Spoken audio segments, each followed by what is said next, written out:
I want to show y'all what you can expect if you're using a telehealth company to get GLP-1 treatments or peptide treatments, and they send you the medication to your house. I'm Tiffany. I am a physician assistant, but also a GLP-1 and peptide advocate. So I help people get access to medication when they can't get it with traditional insurance. So if that's something you're struggling with, there are some resources right there for you to check out.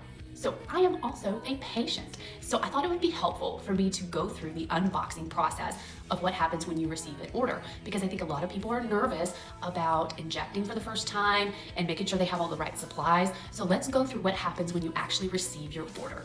First of all, it usually comes super quick, and this particular company that I use for my peptides, they're called 𝐟𝐸. Love them, and it's like 2 days. The thing that comes out of the box is going to be your bag of supplies. So in this bag of supplies, they are going to send you your syringes that you need, and we're going to take those out and look at them. So a lot of people who are not familiar with injections get really nervous about these syringes because there's lots of numbers on them and they don't know what they mean. So they're going to send you the right syringes, so you don't have to worry about that. But just a little tutorial.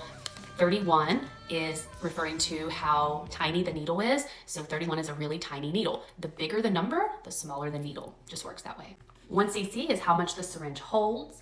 And then this number right here is how long the needle is. So this can actually be different. Not everybody needs a long needle. Even if you have longer needles, you actually don't have to push it all the way in. We're just trying to get to the subcutaneous fat, which is not very far in there. So even if you don't have the 5/16, that's okay. All right, we're gonna get one of these syringes out because I want y'all to take a look at these, because you may not be familiar with it. So this is what a syringe looks like. Both ends are covered right now. So you take off one end, and this is the plunger end, and you can pull it back and forth, and you really can't screw it up. And honestly, look, you can even pull it out. Guess what? You just stick it back in. No big deal. And then this end is the needle. See how tiny that is? It is so teeny tiny. All right, I'm gonna try to move this close so you can see it.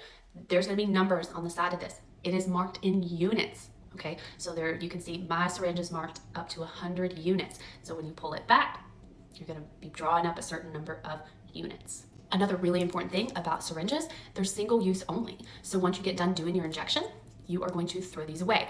You wanna make sure and not just put this in the trash can. You're really not supposed to recap your needles. When you recap them, you might poke yourself. So you should put these in some sort of sharps container. Some people use a coffee can, or maybe like a hard plastic Tide can or something, and just something so that the needle can't poke you. All right, next up, let's get into this package. Okay, so inside the package, there is the medication, and then there is a cold pack. The cold pack is a little bit unfrozen. That's totally fine. It's not supposed to be completely froze.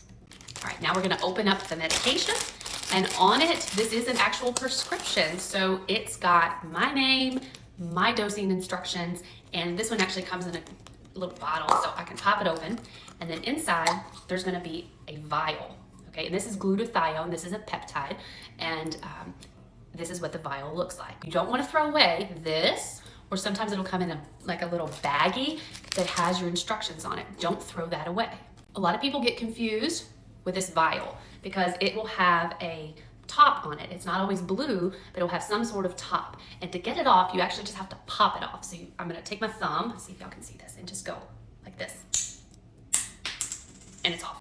You don't have to put that back on. I've seen some people try to put it back on and it won't go back on, and that distresses them a little bit, but no worries. Every time you access this from now on, you're gonna wipe it off with alcohol before you poke your needle in it. All right, I'm gonna show y'all how to draw this up, just because this is the step that people get a little wiggy about. All right, first up, alcohol swab. You're gonna give it a good cleaning on the top. Okay, there's a couple different ways to do this. I'm gonna show you the way that I was trained. So the way that I was trained was that you draw the syringe back to how much you're wanting to draw up. So I'm wanting to draw up 50 units. So I'm drawing up 50 units of air, okay? And then I put this in, and I've already wiped it off, and I push it in, and then I push in 50 units of air. And then once I push that in, I flip it upside down, and then because this is vacuum sealed, it will naturally start pulling back a little bit. I know this is hard to see. But then if it doesn't pull all the way back, I'm gonna pull back on the plunger here. And this also gets people kind of wigged out. You can pull this plunger back, and I'm gonna turn around so y'all can see the lines on here, but I pull it way back. And I pull it all the way back. So I want 50 units, but I might pull it all the way back to like 70 units just so that I can get plenty in my syringe. And then what I do is I take it and I push it all the way back to 50. And that way, there's no air bubbles. When you get exactly how much you want to take it straight out. Just be sure that you don't bend it on the way out so you don't bend your needle. If the needle does bend a little, honestly, you can kind of bend it back. It's okay. I like to rotate injection sites, so it's time for me to do the back of my arm. Now, the back of the arm is a little bit harder to do by yourself, but there is a way to do it using a claw clip. Okay, so let's clean this off. Using the alcohol, just make sure you clean the whole area. And then I'm gonna take this claw clip and I'm gonna clip it right here. And then once I do that, that gives me some meat so that I can stick this needle right here in between and do my poke. So this is my favorite way to do the back of my arm. I love this little trick. And then really you can push this needle, syringe, you don't have to push it super fast or super slow, just do it in the middle. And this goes back right in here so that I'll have my directions. This goes back in the refrigerator. Let me know what questions you have down in the comment section if you are a nervous first-time injector, and hit that follow button if you want to know more about GLP-1s and peptides.